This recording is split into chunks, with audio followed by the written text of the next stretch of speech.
নমস্কার, আপনাদের সবাইকে পাপিয়ার হেসেলে সাদর আমন্ত্রণ। আপনারা সবাই কেমন আছেন? আশা করছি অনেক অনেক ভালো আছেন। আজকে আবার একটি শীতের স্পেশাল রেসিপি নিয়ে হাজির হয়ে গেছি। আশা করছি রেসিপিটি আপনাদের পছন্দ হবে। তো চলুন রেসিপিটি শুরু করা যাক।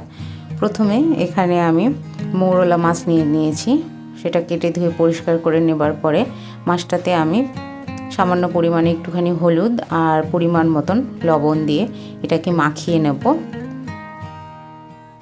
মাখিয়ে নেবার পরে এখানে আমি সর্ষের তেল বসিয়ে দিয়েছি। কড়াইয়ের মধ্যে তেলটা একটু বেশি পরিমাণে দিয়েছি যাতে মাছটা আর আমার যে রেসিপিটা সেটা একসঙ্গে হয়ে যায়।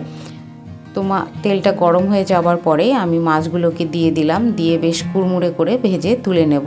এই যে দেখুন মাছটা বেশ কুড়মুড়ে হয়ে গেছে। এবার এটাকে তুলে নিচ্ছি। এরপরে যে কড়াইয়ে যে তেল রয়ে গেছে সেই তেলের ভেতরে দিয়ে দেবো হাফ টিস্পুন কালো জিরে, আর তার সঙ্গে দিয়ে দিচ্ছি চেরা কাঁচা লঙ্কা, বেশ কয়েকটা 5-6টির মতন কাঁচা লঙ্কা দিয়ে দিলাম। এরপর এখানে দিয়ে দিচ্ছি কিছুটা রসুনের কোয়া। দেওয়ার পরে এখানে আমি দিয়ে দেবো একটি ছোট সাইজের পেঁয়াজ, সেটাকে কুচিয়ে নিয়েছি। দিয়ে সমস্ত যে পেঁয়াজ রসুন আর লঙ্কা রয়েছে সমস্তগুলো একসঙ্গে ভালো করে নাড়াচাড়া করে নেব। এই পেঁয়াজ আর রসুনটা আমি ভাজবো না, শুধু একটুখানি নাড়াচাড়া করে নিলাম। এই যে দেখুন ভাজা হয়নি, নাড়াচাড়া করে নিয়েছি। এরপরে এর মধ্যে দিয়ে দিলাম নতুন যে আলু উঠেছে সেই আলুটাকে, ছোট সাইজের সেই আলুটাকে কুচিয়ে দিয়ে দিয়েছি। এনে খুব একটা আমি সরু করিনি, মাঝারি সরু করে কেটে নিয়েছি। নিয়ে এটাকে দিয়ে দিলাম। দিয়ে মোটামুটি 3 থেকে 4 মিনিট মতন একটু নেড়ে নিয়েছি। এরপরে দিয়ে দেব পেঁয়াজ কলি। এটাও শীতের সবজি। পেঁয়াজ কলিটাকে সেই একই সাইজ করে কেটে সেটাকে দিয়ে দিলাম। দিয়ে একটুখানি নাড়াচাড়া করে আমি এর ভেতরে দিয়ে দেব পরিমাণ মতন লবণ আর সামান্য পরিমাণ একটুখানি হলুদ দিয়ে এটাকে ভালো করে আমি ভেজে নেব। পেঁয়াজের কলি আর আলুটাকে আমি নাড়াচাড়া করে লো ফ্লেমে আস্তে আস্তে এটাকে ভেজে নিচ্ছি।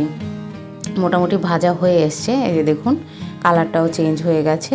আর নতুন আলু বেশি ভাজতে হয় না, তাড়াতাড়ি সেদ্ধ হয়ে যায়, তো সেই জন্য ভাজা হয়ে গেছে।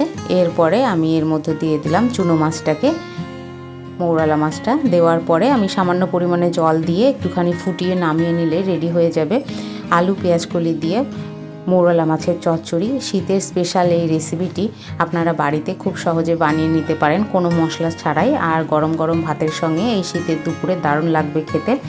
সম্পূর্ণ ভিডিও দেখবার জন্য আপনাদেরকে অসংখ্য অসংখ্য ধন্যবাদ।